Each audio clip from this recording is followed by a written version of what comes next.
fourth group of vertebrates is birds. Birds have wings and feathers, and because of these wings and feathers, some of them can fly high in air. They lay their eggs in their nest or on land. For example, eagle, parrot, owl, peacock, hen, ostrich.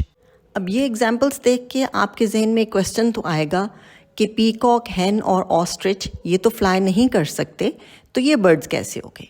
तो इसका जवाब ये है कि इनके बहुत सारे characteristics ऐसे हैं जो बर्ड्स वाले हैं, और दूसरा ये कि इनके अंदर विंग्स और फैदर्स तो हैं, तो ये बहुत ऊंचा फ्लाई नहीं कर सकते, लेकिन लो फ्लाइट पे फ्लाई ज़रूर करते हैं।